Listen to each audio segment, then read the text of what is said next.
Hey community, this is Dr. Hugh coming at you again, and it's been a while since I did a webinar, and this is going to be a doozy of a webinar. And hey, if you are out there and you have chronic illness, chronic disease, you want to watch this because this is a whole different viewpoint on chronic illness and chronic disease. And this literally took me, well, I've been practicing 26 years. It took me 26 years to come up with this kind of information, this kind of viewpoint on exactly what chronic illness is, whether you're suffering from Alzheimer's disease, Parkinson's disease, fibromyalgia, maybe you got chronic sinus infections, maybe you were hurt by antibiotics, fluoroquinolone, Cipro. You need to watch this because if you are missing this component, in my view, you're not getting the maximum benefit, the maximum healing of your God-given healing ability. So let me go through this right here. So if you have a chronic illness, you are, what we're going to be talking about today, you are electron deficient.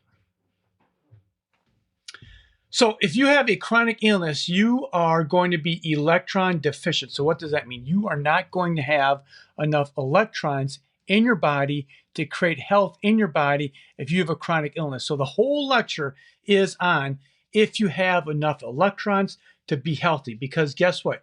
Your entire body, everything focuses and works on electrons. If you are electron deficient, nothing's going to take place. Nothing's going to hold. It might work for a little bit, but you're not going to have any long-term results. So in life, I study a lot. And I can tell you that this book right here, The Chiropractic Manifesto 2, changed my whole viewpoint on mitochondria, on electrons, on chronic illness. Now, what this book has done for me is in life, you go through life and you have like cognitions. You have all this information about all this healing, different aspects. And all of a sudden you read a book and boom, everything comes together. This is what happened when I read this book right here. And this is the book right here. It is a paperback. You know what? And I have not read a paperback in a long, long time. And I'm going to start reading paperbacks because this was amazing. It was amazing to have a paper book. And I'm just going to flip through some of these pages right here so you can just see, give you a better insight on this. Let me see here. So these pages right here, okay, you can see these pages are marked up, right? So there is tons and tons, look at this page, tons and tons of highlights right here that I went through. And I've been able to connect many, many dots that I've had confusion about, uncertainty about, that are now certain through literature. And I hope this can benefit you because if you're out there suffering, you do not need to suffer. You just need a specific guided plan to get you better with specific guidance. So if you're watching this on YouTube, give me a thumbs up, man. Subscribe to this station.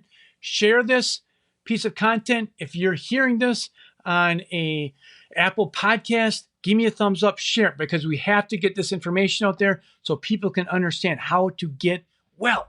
Okay. So how I wanted to make this analogy is how your body thrives on electrons is I'm going to be using this little graph right here. So in here, we have 1%, and then we have 99%. Now, this is of the blood flow of your body. Now, what I want to show you here is 1% of your large arteries and veins carry the blood. And then the rest, the 99%, the microscopic capillaries, that's what we're going to talk about here today, is the capillaries here transport 99% of your blood. So down here, we have the macrovascular system, which is 1%. Then we have the macro, then we have the micro, the small, which is 99% of your system right here.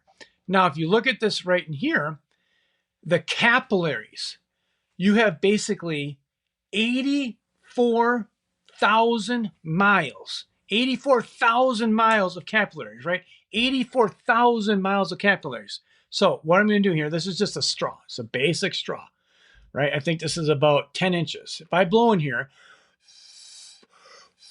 if I would blow in here for 10 minutes, or even 5, I would be literally exhausted. So you're telling me what the research has shown, or what we've been taught, not what the research, what we've been taught, is like the heart itself, just by pumping the blood, right? Just by pumping the blood, the heart pumping, it's going to pump through 84,000 miles of blood flow with a little muscle pumping just like this. No way. That does not happen. It does not happen on blood pressure. It happens on electrons. And if you are electron deficient, you're not going to have good blood flow. You're not going to have good mitochondria. You're not going to have good electron flow in your entire body. And I'm just using the analogy here is through the arteries, because you can imagine 84,000 miles, the heart. That's one beat, two beat. So the heart alone does not create enough energy to pump blood throughout your whole entire body for 48,000 miles. So in here we have the microvascular versus the micro, which is here, versus the macro, which is the large system right in here. Okay, so here we have the heart, and then in here, this is research. So I do try and provide my research articles. So in case anybody wants these research articles, that's all going to be right down in here. You can research this. And, you know, this is what I've come up with the research is it shows that basically there's 60,000 miles of blood flowing arteries, right? And this is where it shows right here that there is 84 miles of capillaries. So capillaries are the vast majority. The smallest blood vessels, capillaries, constitute nearly 80% of the total of the body's blood vessels. So how important is this to have good capillary function and healing? It is very, very important. Now, the people that I see have chronic illness, and guess what? They do not have good electron flow. They are very deficient in electron flow. Okay, so this slide is very, very important to understand. So you understand that it's just not about the heart pumping blood and it goes through 84,000 miles. So check this out right here. This is basically saying we're going to have the red blood cell here. So we have the red blood cell right here. And then we have the capillaries. So if you remember, the capillaries are the smallest delivery of blood flow to your entire body. Those are the smallest. Now, what this is going to go over here is the size of these. So we have the red blood cells, and then we have the capillaries. Now, check out the size right here. The red blood cells are 8, okay? So that UM just means really, really small. So the red blood cells are 8, and the capillaries are 5 to 7. So what does that mean? That means that the red blood cell is actually larger, right? It's actually larger than the blood vessel. So up in here, we just have a little diagram right in there. So you can see in here, the red blood cell, you see how it's kind of going through this area right in here, okay? And you see how this red blood cell is squished right there? So the red blood cell is actually larger than the capillary where this is going out of right in here. Okay, so let's just take a look at that. How the heck, if it's just a matter of the heart pumping blood, and if I have this little straw that I was using and I try and blow that, and let's say there's a little pee in there, I would not have enough strength in my lungs to push it out, right? So this is actually pretty astonishing when I actually read this. And this is 26 years after practicing, and I'm finally, this book actually finally connected the dots. We are trying to push a red blood cell through a capillary, and the red blood cell is actually larger than the capillary that we're trying to get that blood flow through. And if you have any chronic illness at all, you have some degree of inflammation or another. And anytime you have any kind of chronic illness or chronic inflammation, guess what happens to your electrons? They go down. What I mean by down is you don't have as many electrons in your body as what God designed you to have, and that's going to cause a degree of chronic illness and disease. Now, let's just take a look at like the blood. Okay, so we have the pH of the blood. Now, the pH of the blood should be around 7.35. Now, why is that so important? Is the blood is 7.35. So right here, what we have here is 7 is neutral. It means that there's an equal positive and there's equal negative. This is what alkalinity is. You either have positive elements in your body or you either have negative elements in your body. Now, when it comes to the blood, what we want the blood to be is a state of 7.35, which is slightly what? Negative, right? So the blood is slightly negative. It has a pH of negative. And why is that? Because you're going to see as we walk you through here how important it is to be negative. And here it actually even says here that if you're at 6, what's going to happen to you? You're going to be dead, right? You're going to be dead. So we want these electrons. A blood flow or pH of blood of 7.35 is more negative electrons than positive. Okay, this is the key principle right here, more negative. Okay, so what happens with the red blood cell? This is a really great diagram right here. So there's something called the zeta potential, right? Which that's just a fancy word for basically saying that your red blood cells have negative charges around the outside. So these things right in here, all these things here are negative. Negative.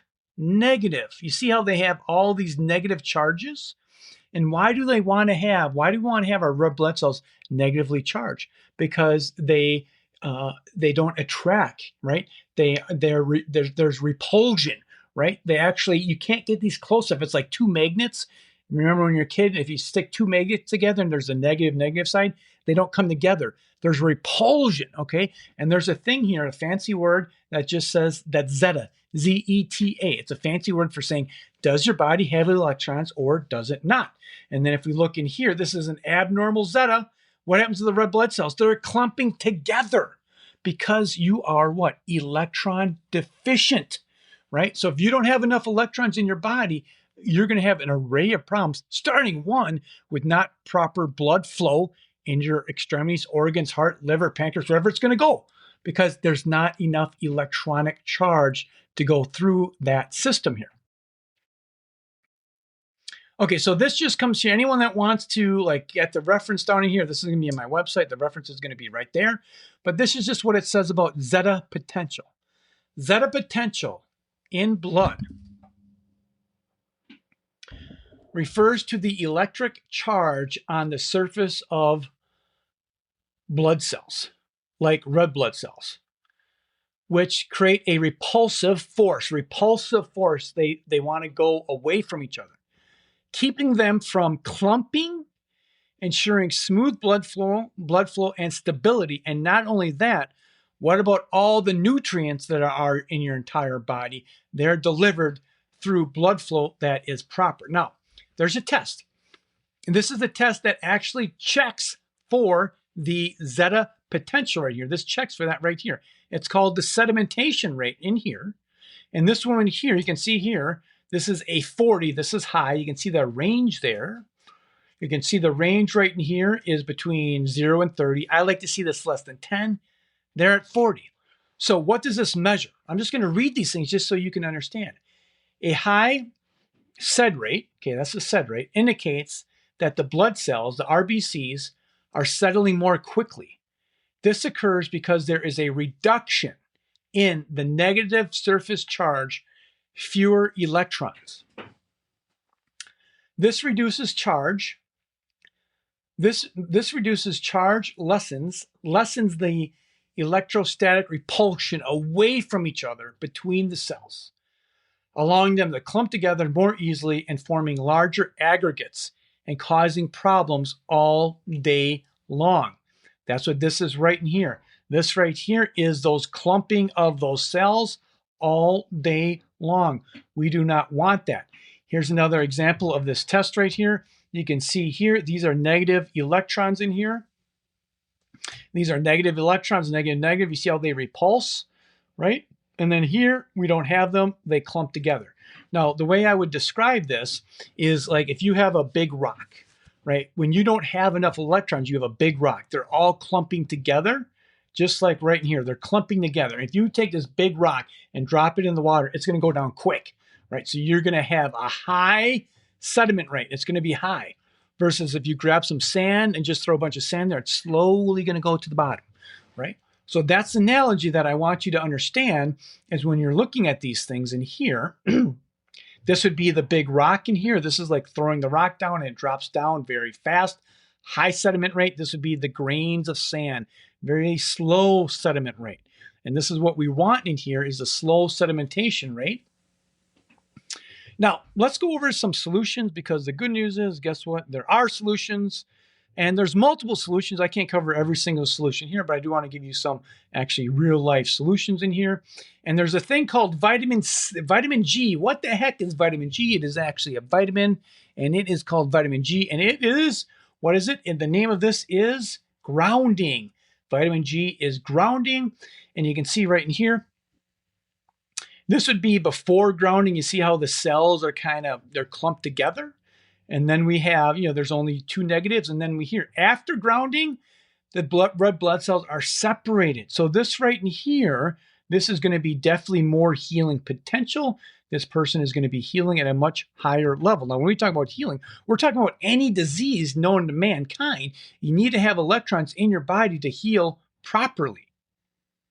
Okay, so I want to show you some research here on the grounding. So earthing, grounding, the human body reduces blood viscosity, a major factor in cardiovascular disease. So grounding increases the surface charge of red blood cells and thereby reduces blood viscosity. Okay, grounding increases the surface charge. Now, when we're talking about there, they're talking about negative charges here. So it's increasing, grounding increases the negative charges on red blood cells, reduces blood viscosity clumping. Grounding appears to be one of the simplest, and yet most profound interventions for helping reduce cardiovascular risk and cardiovascular events. Now, this is just one thing, not just cardiovascular, but we're talking about global health and global healing here when we talk about this. Here's another study. These are published research studies, right, that show this conclusively. Here's another one that's really, really important. When earth connection is restored through grounding, okay, now I have a video on grounding. It's very simple. You can get a grounding mat. You can get a grounding sheet. There's a lot of things that you can do to get grounded. And basically, you're just sleeping on a sheet that's connected to the ground. And it's very simple. When the earth connection is restored through grounding, electrons flow throughout the body. So what do? You ground yourself on this grounding sheet or grounding mat, and electrons from the earth, because the earth is negatively charged, flow into your body, God-given, and that's free. Reducing inflammation and oxidative stress while also reinforcing the body's own defense mechanisms. Electrons transfers are the basis of virtually all antioxidants and anti-inflammatory electrons. So electrons are the basic building block for quenching oxidative stress, oxidative damage. And the earth may very well be the ultimate supplier. When the supply is restored, humans have the potential to thrive. Touching your skin to the earth is perhaps the perfect natural anti-inflammatory supporting biochemical and physiological effects that enhance healing. And this can be done through grounding, which is you sleep on a sheet. You don't actually have to put your hand on the ground, but you can, or your feet, if you can go outside, but you can do this every single day. If you go to my website, drhughegert.com, just type in this link right here, the shocking science behind grounding sheets, and I go through the whole thing. I tell you where to buy your grounding sheet, where to get it. It's very, very specific. Okay, let's go over the next solution, and this has to do with the health of your red blood cells. So you can see right here, this is the red blood cell, right? And then you can see this outer layer right here. This is very, very critical what this outer layer is right here. That layer right here, that's a bilipid layer. And this whole membrane right here is phosphatidylcholine. So within the cell, within the red blood cell, you have phosphatidylcholine that's wrapped around the side. And phosphatidylcholine is a very, very critical nutritional component. All my chronic people, right? All people that have chronic illness are phosphatidylcholine, PC, and in other words, phosphatidylcholine is abbreviated PC, phosphatidylcholine, are deficient, right? So when you look at the cell membrane, the outside of the cell membrane right here that makes the little lip right there, that says biphospholipid layer here, that's made out of phosphatidylcholine. Now, when you look at the red blood cell, how it has to get through these different areas in the capillary. So this is just a demonstration that shows you how it needs a fold, right? So you see how it needs a fold in these different little areas and components right here. And getting back to this little straw right here, if it doesn't fold, even if it folds properly, it's going to be very tight down into the straw, into the capillary. So it's not just about blood flow, it's about the electrons. So if all the blood flow, if all the red blood cells have enough electrons, when they start to move, they repel each other, pushing the red blood cell forward in your body. You can see here that it has to take very unusual shapes. In here, the red blood cell membranes are made of partially of phosphatidylcholine, specifically from choline containing phospholipids called phosphatidylcholine. Okay, so this is really, really critical. And this is not just in your red blood cell. This is in every cell in your entire body. You can see right in here is this has a phospholipid bilayer. You see this phospholipid right here? This is phosphatidylcholine. Phosphatidylcholine, all this stuff right here is phosphatidylcholine. This is real critical that you have enough phosphatidylcholine because guess what? If you don't have enough phosphatidylcholine, your red blood cells are not going to be able to bend and curve and get into these little arteries like they need to. Then on top of that, check this out. This is what this little phosphatidylcholine little molecule looks right here, right? So you can see these little squigglies right in here. You see those squigglies right in here? That's a squiggly right in here. That's those squiggly lines right in here. Now also right here, you can blow this up, I'm going to put an arrow right here. You see that negative there? That negative charge? Let me blow that up. You see that negative? Phosphatidylcholine, the head of it is negatively charged. That's crazy. It's negatively charged, right? That's negatively charged. So the negative phosphate, which is right up in here, contributes to local electrical effects. The membrane surface being negative, the zeta potential, and guess what this is? Mitochondria and neuronal function. Big time. Now, if you go to my website, just Google this right here. Go in there and type in the cell membrane detoxification, and you will get this webinar that I did. It goes over everything. It goes over the exact products that I use. There's a very specific phosphatidylcholine that I like to use for my clients that are sick. This is just another quick example of this. You can see this right here. This is the mitochondria in here, right? And this mitochondria is where we have this inner mitochondria membrane in here. So we're really looking at these really squiggly lines right here. This is where energy is made. And the phosphatidylcholine, that's these little yellow particles here, phosphatidylcholine. Now guess what this is? Electron, electron, electron, electron. So this whole mechanism here is electron dependent.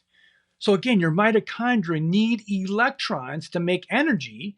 If you're globally lacking electrons, this is not going to work the way God designed it to work. And then on top of that, if you don't have enough phosphatidylcholine in here, these membranes, the mitochondrial membrane, the inner part here, which is called the cristae, are going to be crusty. And if they're crusty, they're not going to pass electrons on to one another to produce energy. Okay? So this is critical. This is just a quick slide just saying that the mitochondrial membranes have a distinct phospholipid composition, and it's mostly made out of phosphatidylcholine right in here, right here. Now, phosphatidylcholine can be made in these other things as well. So if you supplement with phosphatidylcholine, you're going to automatically make these other things down in here. Okay, Another solution, we want to give many solutions as possible. There's a thing here called the glycocalyx. Can you just stay with me? The glycocalyx. What you're looking at right here is you're looking at, basically, if this is the capillary, right, you're looking at this cross section right here. We're cut in half. Now, what they find right here, so just imagine that we're cutting this down the center right here. What they found in research here is all your capillaries have this layer right here, which is called the glycocalyx. This word right here, the glycocalyx, right? The glycocalyx. Now check what it says out. It says negatively charged glycocalyx. Negatively charged. So now we have in here, I'm getting excited because I love, this is all making sense. We have these red blood cells right here, the red blood cell, which is what? Negatively charged, right? Then we have the glycocalyx right in here, and that is negatively charged. So we have red blood cells negatively charged. We have the glycocalyx, which is negatively charged. And this is why these red blood cells can be moved and propelled into 48,000 miles of capillaries because of everything is being negatively charged. And guess what? If you have chronic illness, guess what happens to your glycocalyx? Guess what happens to electrons? They go down. Okay, this is research. So there's lots of things that can be done to restore your electronical balance in your body. Lots of things. And I don't have time to cover every single one. So this is just another great visual, right? I like to give you visuals so you can understand what I'm talking about. Visuals. This is a visual. Okay, so you can see here, this would be, and this is the glycocalyx right in here. Okay, this is the glycocalyx in here. This is the glycocalyx right in here, right? And then those red blood cells, they literally just like bounce back and forth. You don't want the red blood cells to be sticking to these endothelial cells, right? You want them to hit that and kind of bounce off. You actually don't want them to hit that. So the glycocalyx allows the free-flowing red blood cells and all the other things, magnesium, potassium, sodium, to go down the capillary and get to where it needs to go. Now here's the glycocalyx. This is just a really great picture. So this is massively blown up. So they've taken a microscope of, this is of a capillary cross section. Like this is a massive blown up capillary here, right? Okay, so what you're going to be, what you're really looking at here is this is the capillary, and then down in here, what you're looking at is those are the little fine little hairs, right? So that's these things right in here. That's those little fine little hairs, and you see that negative VE, that's the electron, meaning that that has a negative charge to it, So in here, these things have the negative charge in it, and those red blood cells do not stick. Why? Because they are negative. Here's another one. Here's an example of a vascular endothelium. Healthy glycocalyx. You see nice, healthy glycocalyx. Now look at all the negative charged items we have right here. Negative, negative, negative. You see all the negative in here, right? All this stuff is negative. Then we come over here. Here's the glycocalyx. This is bad, damaged. Glycocalyx, not nearly as thick. What happens to the red blood cells? You see the red blood cells are sticking together now. Sticking together here, they are separated.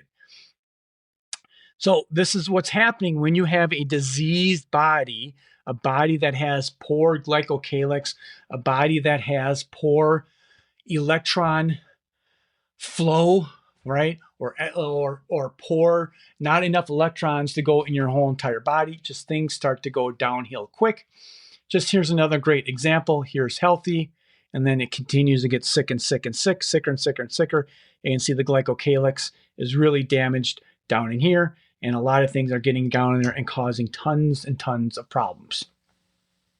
So what are some things that you can do? What are some things that you can do to help your glycocalyx? Okay, first thing here, and your electrons, is start taking phosphatidylcholine. Go and look at that webinar that I did. Go and look at that webinar that I did that I talk about phosphatidylcholine. It helps build cell membranes, anchors the glycocalyx, stabilizes negative charge. Second thing we want to do is stabilize your blood sugar. Take sulfur products, sulfur, negative charge, eggs, garlic, MSM, glutathione, a lot of things. Take minerals and make sure that you hydrate. Make sure that you fix your gut. You got to get your gut healthy. If your gut is not healthy, you're not going to be well. So you got to get your gut healthy. And then finally here, this is what I call the miracle, how the body works. Check this out. This is absolutely crazy. God designed our bodies to be healthy and not sick. So here we have the red blood cell, right? The red blood cell has a negative charge of basically negative 10 to 20. Doesn't really matter what the end there, the MV, it's just negative, right? Let's just try and simplify it. It's just negative. Now, the white blood cell count, which is your immune system, right? The white blood cell count is your immune system. That has a negative charge of -1 to -5. So red blood cells have a more electrons around them than the white blood cell. Now, why would God design our body to be like that? Because when you have inflammation, right, when you have a cut, when you have a damage, guess what? You want your white blood cells to come together and start getting that infection. If you cut yourself, cut your arm, you want the white blood cells to come there and start to aggregate and stick together. So therefore, they don't have a lot of negative charge on them. Not like red blood cells. Like if you cut yourself, you want the red blood cells to go there and stop the bleeding, right? And everything changes. But the white blood cell, you want them things to stick right away and stick. And here, the white blood cell changes charges depending on the immune activation. So if you have more autoimmune or more inflammation in your body, there's going to be more changes in the white blood cell, and they are going to have even their negative charge is going to go to basically, they're not going to have any negative charge at all, and they're going to come to stick together. Because if you don't have any negative charges on the white blood cell, this is when they can all stick together and they can start to fight a pathogen. So I just asked chat, is white blood cells, white blood cell charge is more variable? Yes. Varies depending on the white blood cell type, neutrophils, lymphocytes, or monocytes. Changes drastically, this is critical, changes drastically when white blood cells are activated by the immune system. They can become even less negative. So this can be a little confusing. Less negative means that instead of having, let's say, an analogy, 10 negatives, maybe they only have 1 negative charge, right? So there's less negatives, they can stick together and they can start attacking whatever it needs to attack. Now, if you have chronic illness, you don't have negative charges, right? Your blood cells don't have negative charges. And your white blood cells don't have any negative charges. So they're always aggregating. They're always come together, causing problems, causing autoimmune disease in your body. So this is just the tip of the iceberg. And I wanted to put this content out there because this has connected a lot of dots for me when I see clients now, when I see people that have chronic illness. This is a huge component now that I'm thinking of. What can we do to put more electronic charge in this person's body deliberately, right? Now, grounding is a very, very critical element in that. You buy it once and you have it forever, right? You got to fix the gut. You got to do vitamin D. You got to eliminate food sensitivities. If you have mold in your body or heavy metals, those things will all deplete electrons, because metals, let's say you have metals in your body, metals have a positive charge, right? So if you have mercury, you have a positive charge. If you have lead, that's a positive charge. Metals are positive, just the way God designed them, they're positive. So you have positive and you have negative. What happens to your total global electrons? They go downhill. Same thing with mold. Mold causes devastation in the cell membranes. Then you cannot pass electrons back and forth between all these different cells and mitochondria. Anyway, this has been a longer one, 33 minutes, but I wanted to get this content out there because now people can watch this. And if you're out there suffering, get a hold of me. Don't continue to suffer needlessly, because you don't need to suffer. And remember, where there's help, there's hope. Take care. Bye-bye.